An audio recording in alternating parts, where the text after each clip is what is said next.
നമ്മുടെ അയൽരാജ്യമായ ശ്രീലങ്ക രൂക്ഷമായ ഒരു സാമ്പത്തിക പ്രതിസന്ധിയിലൂടെ കടന്നുപോയിക്കൊണ്ടിരിക്കുകയാണ്.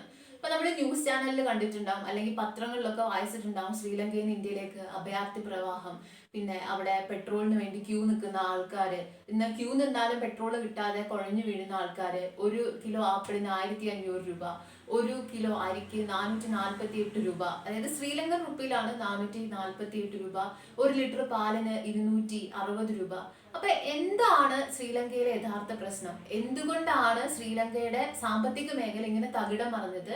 അല്ലെങ്കിൽ ഈ സാമ്പത്തിക പ്രതിസന്ധിക്ക് പിന്നിൽ എന്തൊക്കെ കാരണങ്ങളാണുള്ളത് എന്നാണ് നമ്മൾ ഇന്ന് ഡിസ്കസ് ചെയ്യാനായിട്ട് പോകുന്നത്. നമ്മൾ ശ്രീലങ്കയുടെ സാമ്പത്തിക പ്രതിസന്ധിയുടെ കാരണങ്ങൾ പറയുന്നതിന് മുമ്പ് ശ്രീലങ്കയുടെ എക്കോണമിയുടെ അവസ്ഥ എങ്ങനെയായിരുന്നു എന്ന് പറയാം. അതായത് ടൂറിസത്തിൽ നിന്ന് ഏറ്റവും കൂടുതൽ വരുമാനം ഉണ്ടാക്കിക്കൊണ്ടിരുന്ന രാജ്യങ്ങളിൽ ഒന്നാണ് ശ്രീലങ്ക. അതായത് ടൂറിസത്തിന്റെ പാരഡൈസ് എന്നൊക്കെയാണ് ശ്രീലങ്ക അറിയപ്പെട്ടുകൊണ്ടിരുന്നത്. അതുപോലെ തന്നെ 2008 ലോകത്തിൽ മൊത്തത്തിൽ ഒരു എക്കണോമിക് ഡിപ്രഷൻ വന്നിട്ടുണ്ടായിരുന്നു. പക്ഷെ ആ ഡിപ്രഷനിൽ നിന്ന് പെട്ടെന്ന് കരകയറിയ രാജ്യമാണ് ശ്രീലങ്ക, ബിക്കോസ് ഓഫ് അവരുടെ ടൂറിസം ഇൻഡസ്ട്രി.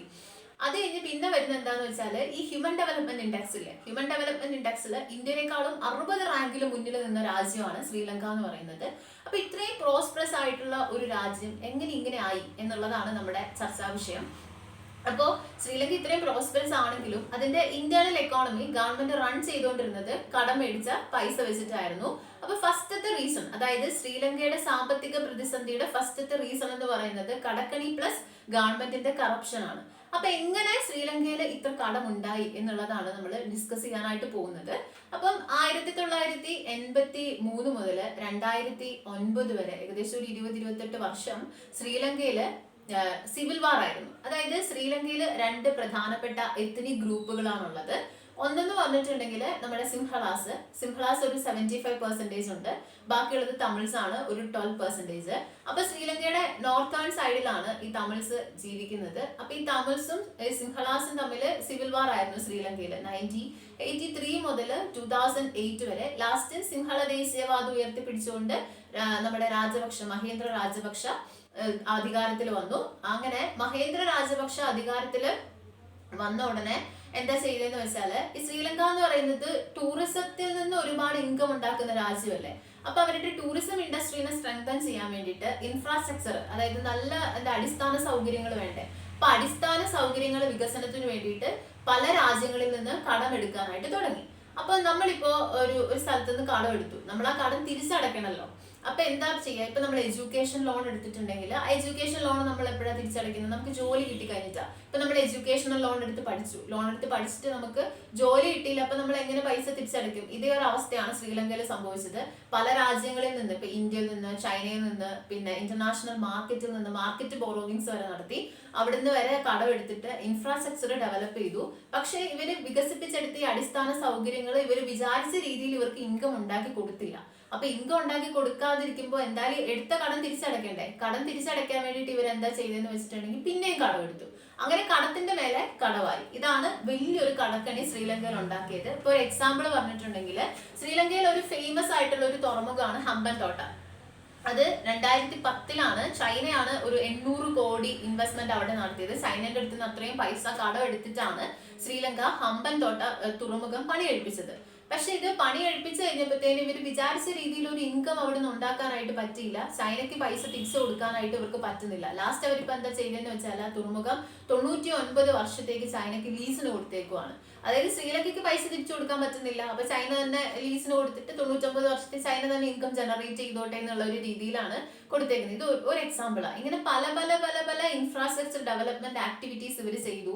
പക്ഷെ ഇവര് വിചാരിച്ച രീതിയിലുള്ള ഒരു റിസൾട്ട് അതിന് ഉണ്ടാക്കാൻ പറ്റിയില്ല. റിസൾട്ട് ഉണ്ടാക്കാൻ പറ്റാത്തപ്പോ എന്താ, പൈസ കടം മേടിച്ചവർക്ക് തിരിച്ചു കൊടുക്കാൻ പറ്റാണ്ടാവുമ്പോൾ പ്രശ്നമാവില്ലേ.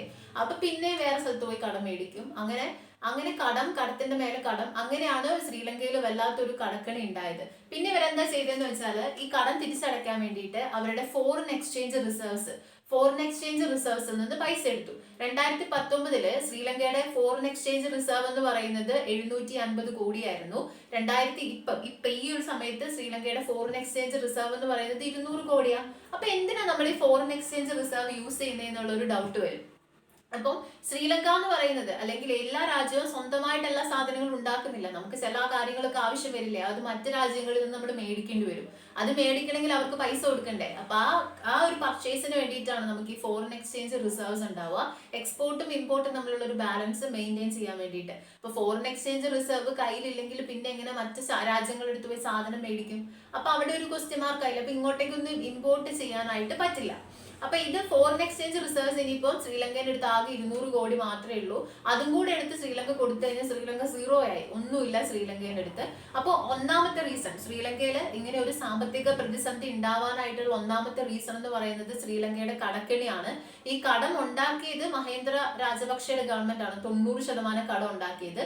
പിന്നെ ഈ കടം തിരിച്ചടയ്ക്കാൻ വേണ്ടിയിട്ടാണ് പുതിയ ഗവൺമെന്റുകൾ മറ്റ് രാജ്യങ്ങളിൽ നിന്ന് കടമെടുത്തത്. അപ്പൊ അതിന്റെ ഒരു ബെസ്റ്റ് എക്സാമ്പിൾ ആണ് നമ്മുടെ ഹമ്പൻതോട്ട തുറമുഖം. ഹമ്പൻതോട്ട തുറമുഖം നമ്മുടെ ചൈന, വേണമെങ്കിൽ അത് ചൈനയുടെ ഒരു ഡെറ്റ് ട്രാപ്പ് പോളിസി എന്ന് വേണമെങ്കിൽ പറയാം. അവരുടെ ഒരു എക്കണോമിക് പോളിസിയാണ്. അതായത് ഒരാളിങ്ങനെ കഷ്ടപ്പെട്ട് നിൽക്കുക. അപ്പൊ കഷ്ടപ്പെട്ട് നിൽക്കുമ്പോൾ പോയിട്ട് പറയാം, ഞാൻ നിങ്ങളെ സഹായിക്കാൻ, നിങ്ങൾ വിഷമിക്കേണ്ട, ഞാൻ നിങ്ങൾക്ക് പൈസ നിങ്ങൾക്ക് ഇഷ്ടമുള്ള സമയത്ത് തിരിച്ചു തന്നാൽ മതി എന്നൊക്കെ പറഞ്ഞിട്ട് അവർക്ക് പൈസ കൊടുക്കുന്നു.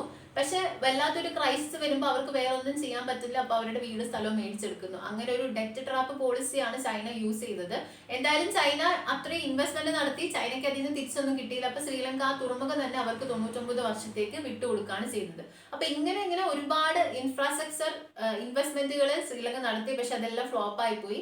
അങ്ങനെയാണ് ശ്രീലങ്കയിൽ ഇത്രയും കടം ഉണ്ടാവുന്നത്. അപ്പൊ ഫസ്റ്റത്തെ റീസൺ, ശ്രീലങ്കയിൽ എക്കണോമിക് ക്രൈസിസ് ഉണ്ടാവാനായിട്ടുള്ള ഫസ്റ്റത്തെ റീസൺ എന്ന് പറയുന്നത് കടക്കണി പ്ലസ് ഗവൺമെന്റിന്റെ കറപ്ഷൻ ആണ്.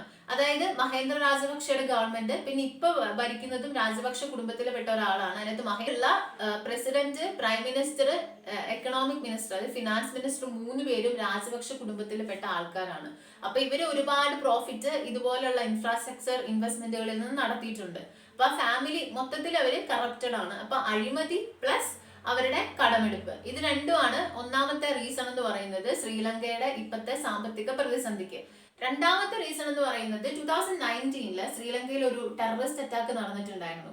അപ്പോൾ ഒരു ടെററിസ്റ്റ് അറ്റാക്ക് നടക്കുമ്പോൾ എന്താ, ശ്രീലങ്ക എന്ന് പറയുന്നത് ബേസിക്കലി ടൂറിസത്തെ ഡിപ്പെൻഡ് ചെയ്ത് നിൽക്കുന്ന ഒരു രാജ്യമാണ്. അപ്പൊ ഈ ടൂറിസ്റ്റുകൾ, ഇവിടെ ഒരു ടെററിസ്റ്റ് അറ്റാക്ക് നടന്നു കഴിഞ്ഞാൽ പിന്നെ ടൂറിസ്റ്റുകൾക്ക് പേടിയാവില്ല, ഇതൊരു സേഫ് ആയിട്ടുള്ള സ്ഥലമാണോ എന്നുള്ള ഒരു സംശയം അവർക്ക് ഉണ്ടാവും. അങ്ങനെ ടൂറിസ്റ്റുകൾ വരാണ്ടായി. അപ്പൊ എന്താ പറ്റിയ, പ്ലസ് അതിന്റെ കൂടെ കോവിഡും കൂടി വന്നു. കോവിഡ് വന്നപ്പോൾ ഇവർക്ക് ശ്രീലങ്കയ്ക്ക് ഓൾമോസ്റ്റ് ഒരു 500 മുതൽ 400 കോടി ഡോളർ വരെ ഈ ടൂറിസത്തിൽ നിന്ന് കിട്ടുന്നുണ്ടായിരുന്നു. അപ്പൊ കോവിഡും കൂടി വന്നു കഴിഞ്ഞപ്പോൾ എന്താ പറ്റിയെന്ന് വെച്ചിട്ടുണ്ടെങ്കിൽ ടൂറിസ്റ്റുകൾ വരുന്നത് കുറഞ്ഞു. ടൂറിസ്റ്റുകൾ വരുന്നത് കുറയുമ്പോൾ ഇവരുടെ കയ്യിൽ ഇൻകം കിട്ടുന്നില്ല. അപ്പം രണ്ടാമത്തെ റീസൺ കോവിഡും അതുപോലെ തന്നെ ടൂറിസം മേഖലയ്ക്ക് ഉണ്ടായ തകർച്ച, പ്ലസ് ഈ ടെററിസം കാരണം ടൂറിസ്റ്റുകൾ ഒരു പേടി ഉണ്ടാവില്ല, സേഫ് പ്ലേസ് അല്ല എന്നുള്ളൊരു തോട്ട്, അതും കൂടി ഈ ടൂറിസം മേഖലയുടെ തകർച്ചയ്ക്ക് വഴിവെച്ചു. പിന്നെ റീസെന്റ് ആയിട്ട് പെട്ടെന്ന് തന്നെ ശ്രീലങ്കൻ ഗവൺമെന്റ് നമ്മുടെ നോട്ട് നിരോധിച്ച പോലെ അവിടെ രാസവളങ്ങളൊക്കെ എടുത്തു മാറ്റി. അപ്പൊ ഒന്നാമത്തെ കാര്യം, ശ്രീലങ്ക ബേസിക്കലി കടം കൊണ്ട് റൺ ചെയ്യുന്ന ഒരു എക്കോണമിയാണ്. ആദ്യം എടുത്ത കടം തിരിച്ചടയ്ക്കാൻ പറ്റാണ്ട് പുതിയ കടം എടുത്തുകൊണ്ടേയിരിക്കുന്ന ഒരു രാജ്യമാണ്. രണ്ടാമത്തെ റീസൺ എന്ന് പറയുന്നത് ശ്രീലങ്കയ്ക്ക് ഏറ്റവും കൂടുതൽ ഇൻകം കിട്ടിക്കൊണ്ടിരുന്നത് ടൂറിസം മേഖലയിൽ നിന്നാണ്. കോവിഡ് വന്നതോട് കൂടിയിട്ട് ടൂറിസം മേഖല തകർന്നു. പ്ലസ് അതിന്റെ മുമ്പ് തന്നെ ടെററിസ്റ്റ് അറ്റാക്ക്, ശ്രീലങ്കയിൽ ഈസ്റ്റർ ദിനത്തിൽ ഒരു ടെററിസ്റ്റ് അറ്റാക്ക് ഉണ്ടായിരുന്നു. അപ്പൊ ഈ ടെററിസ്റ്റ് അറ്റാക്കോട് കൂടിയിട്ട് എന്ത് പറ്റിയെന്ന് ചോദിച്ചിട്ടുണ്ടെങ്കിൽ ടൂറിസ്റ്റുകൾക്കൊക്കെ പേടിയാവില്ല സ്വാഭാവികമായിട്ട്. അതിങ്ങനെ പയ്യെ തകർന്നുകൊണ്ടിരിക്കുകയായിരുന്നു. കോവിഡ് വന്നപ്പം എല്ലാം കംപ്ലീറ്റ്ലി പൂർത്തിയായി. അപ്പൊ 400-500 കോടി ഡോളർ വരുമാനം അവർക്ക് കിട്ടിക്കൊണ്ടിരുന്നത് ഒറ്റയടിക്ക് ഇല്ലാണ്ടായി. അപ്പൊ കോവിഡ് ശ്രീലങ്കൻ എക്കോണമിനെ നന്നായിട്ട് ബാധിച്ചിട്ടുണ്ട്. മൂന്നാമത്തെ റീസൺ എന്ന് പറയുന്നത് ശ്രീലങ്കയിൽ റീസെന്റ് ആയിട്ട് പെട്ടെന്ന് രാസവളങ്ങൾ നിരോധിച്ചു. അതായത് ശ്രീലങ്കയിൽ ഒരു 30 ലക്ഷത്തോളം ആൾക്കാര് ഈ കൃഷിനെ ഡിപ്പെൻഡ് ചെയ്ത് നിൽക്കുന്നുണ്ട്, പ്രത്യേകിച്ച് തേയില കൃഷിനൊക്കെ ഡിപ്പെൻഡ് ചെയ്ത് നിൽക്കുന്നുണ്ട്.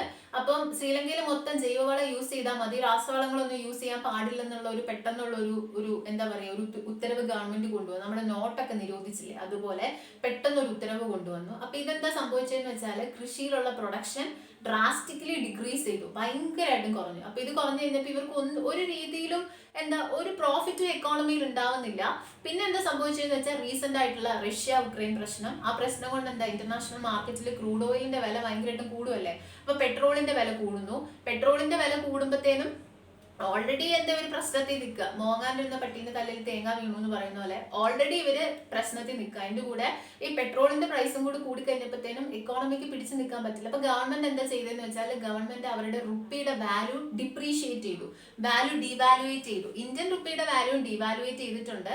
പക്ഷെ അതായത് ഇപ്പം $1, ഒരു American dollar is equal to 227 something Sri Lankan റുപ്പിയാണ്. ഇന്ത്യയുടെ ആണെങ്കിൽ 70 ആയിരുന്നു, അത് 76 ആയിട്ട് ഡിപ്രീഷിയേറ്റ് ചെയ്തു. അതായത് റുപ്പിയുടെ വാല്യൂ ഡിപ്രീഷിയേറ്റ് ചെയ്യൂ എന്ന് പറഞ്ഞാല് ഇപ്പൊ നമുക്ക് 70 രൂപയ്ക്ക്, അതായത് ഇന്ത്യന്റെ എക്സാമ്പിൾ വെച്ച് പറഞ്ഞുതരാം. അതായത് 70 രൂപയായിരുന്നു $1 എന്ന് പറയുന്നത്. അപ്പൊ നമുക്ക് 70 ഇന്ത്യൻ റുപ്പി കൊടുത്താൽ കിട്ടുന്ന ഒരു സാധനം റുപ്പിയുടെ വാല്യൂ ഡിപ്രീഷിയേറ്റ് ചെയ്തപ്പം 76 രൂപ കൊടുത്താലേ നമുക്ക് കിട്ടുള്ളൂ. അപ്പൊ എന്താ, നമ്മുടെ കയ്യിൽ നിന്ന് കൂടുതൽ പൈസ പോവല്ലേ ചെയ്യുന്നത്. അപ്പൊ ഇങ്ങനെ റുപ്പിയുടെ വാല്യൂ ഡിപ്രീഷിയേറ്റ് ചെയ്യുമ്പോൾ അത് ഡൊമസ്റ്റിക് മാർക്കറ്റിൽ എന്താ റിഫ്ലക്ട് ചെയ്യും. നമ്മളിപ്പോ കൂടുതൽ പൈസ കൊടുക്കണം എന്തെങ്കിലും ഒരു സാധനം ഇങ്ങോട്ടേക്ക് ഇമ്പോർട്ട് ചെയ്യണമെങ്കിൽ. അപ്പൊ നമ്മൾ കൂടുതൽ പൈസ കൊടുത്ത് ഇങ്ങോട്ടേക്ക് ഇമ്പോർട്ട് ചെയ്യുമ്പോൾ എന്താ സംഭവിക്കാന്ന് വെച്ചാല് പൈസ, ആ സാധനത്തിന്റെ വില ഡൊമസ്റ്റിക് മാർക്കറ്റിൽ ഇൻക്രീസ് ചെയ്യും, ഇൻഫ്ലേഷൻ കൂടും. വില കൂടുന്നതിനാണ് നമ്മൾ ഇൻഫ്ലേഷൻ എന്ന് പറയുന്നത്. അപ്പൊ ശ്രീലങ്കൻ റുപ്പി അവർ ഡീവാലുവേറ്റ് ചെയ്തപ്പോഴത്തേനും ഇൻഫ്ലേഷൻ ഉണ്ടായി, ഭയങ്കര ക്രമാതീതമായിട്ടുള്ള ഇൻഫ്ലേഷൻ ഉണ്ടായി.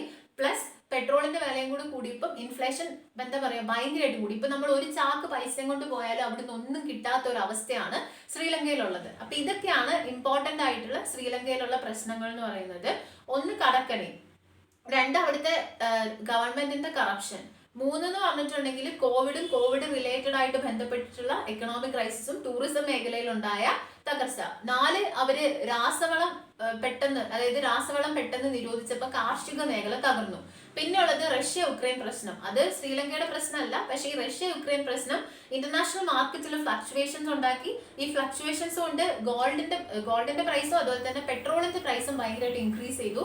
പ്ലസ് അവരുടെ റുപ്പി അവർ ഡീവാലുവേറ്റ് ചെയ്തപ്പോൾ എന്താ സംഭവിച്ചതെന്ന് വെച്ചാൽ ഡൊമസ്റ്റിക് മാർക്കറ്റിൽ അതിന്റെ ഫ്ലക്ച്വേഷൻസ് ഉണ്ടാവും. ഡീവാലുവേഷൻ വന്നു കഴിഞ്ഞപ്പോൾ ഇൻഫ്ലേഷൻ കൂടി. അപ്പൊ ഇതെല്ലാം കൂടി വന്നിട്ടാണ് ശ്രീലങ്കയിൽ ഇങ്ങനെ ഒരു എക്കണോമിക് ക്രൈസിസ് ഉണ്ടായത്, ഇത്രയും രൂക്ഷമായിട്ടുള്ള ഒരു സാമ്പത്തിക പ്രതിസന്ധി ഉണ്ടായത്.